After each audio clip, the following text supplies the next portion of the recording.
This episode is very different. It's very different because it's personal. But the will of God be done. This video is for somebody, and I don't know who that person is. People, it has to be for people. Like, because I've fought, but a video will be up. A video will be up.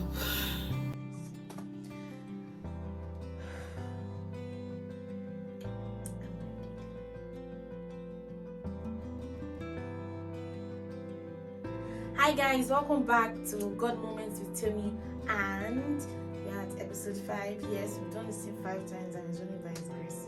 Okay, so today's episode is going to be very interesting because for the next couple of episodes, we're going to be talking about a specific time period in my life that was one of the hardest, but we thank God for God, and we're going to be talking about the God moments in that specific period.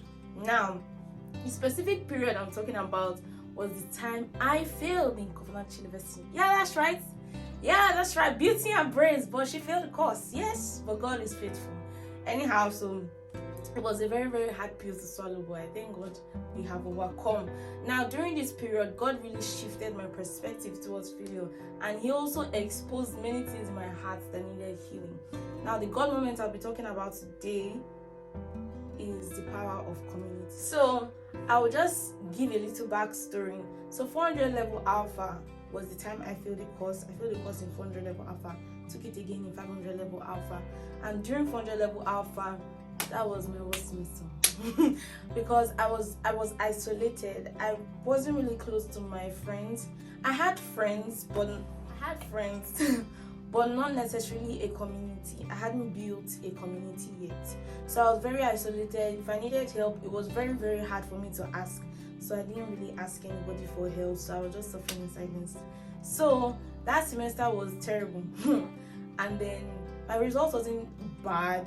I feel it was. So I would say like that was the first time I saw an F, and it shocked me.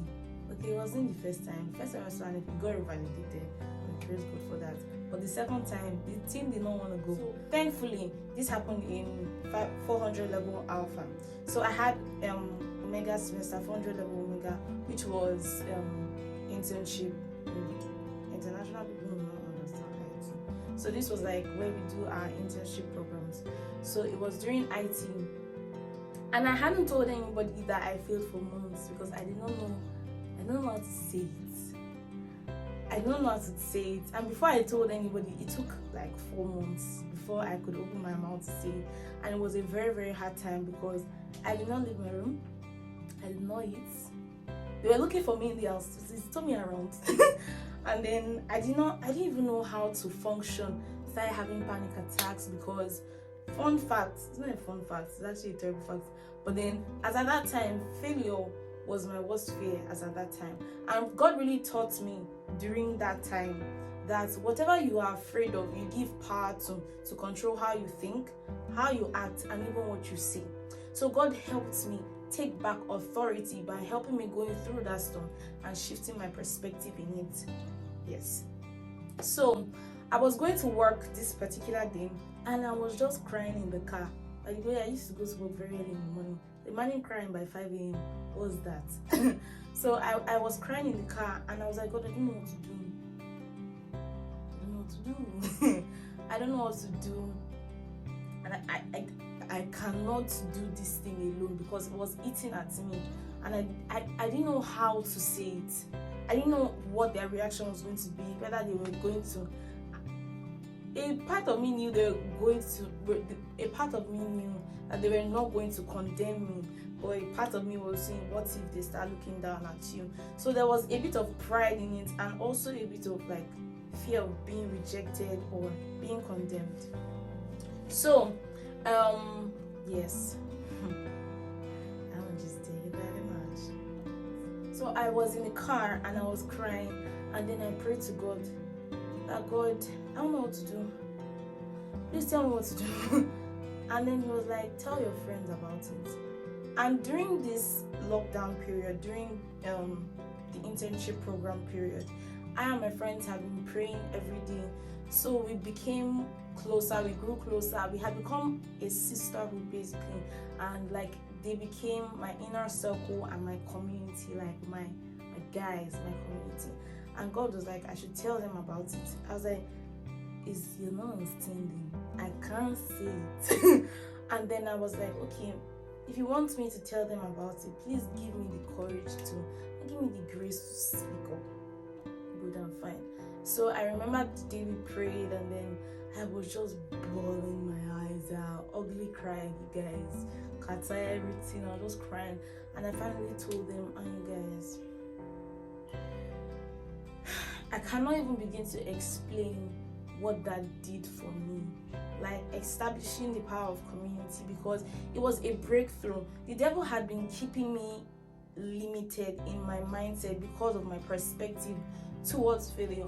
And then there's something, a beautiful friend of mine, Anita Nwoko, yes, she's the one. She's very beautiful, you guys, and she sings so well. Just putting her out there for people that need singers, ministers, not just a singer. But then yes, something she said that was a light bulb moment and a God moment for me. She said, failure does not define you. And that was a breakthrough moment for me. Failure does not define you.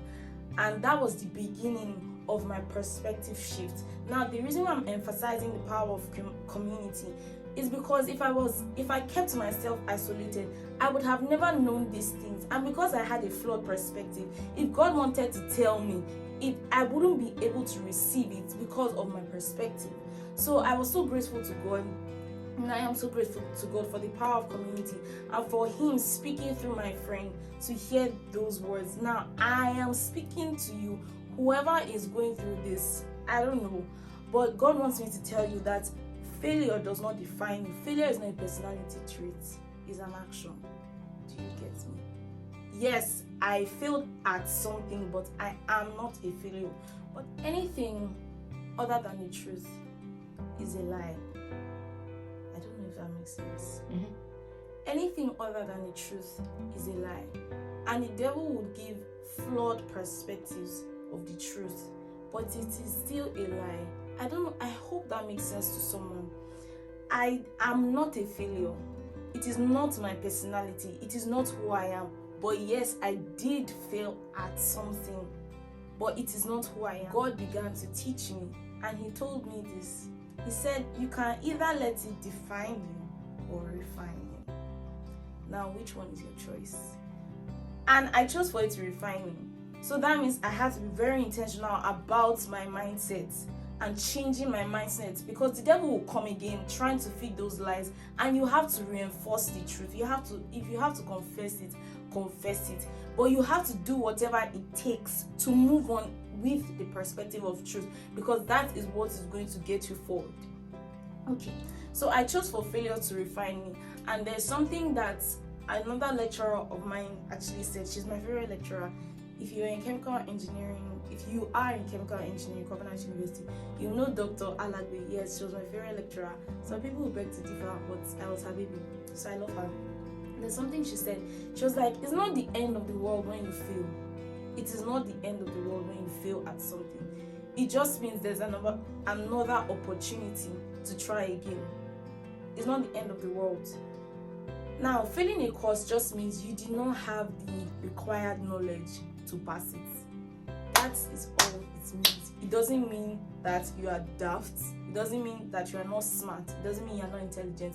It only means you do not have enough knowledge to move forward. Now, what are you going to do about it? Are you going to sink in that, or you are going to get the required knowledge to move forward? So it is just as simple as that, but it is easier said than done. But it's possible. God taught me something, how to build resilience in this moment. He taught me how to build resilience, and also you have to set a system around you that keeps you moving forward. And there's something that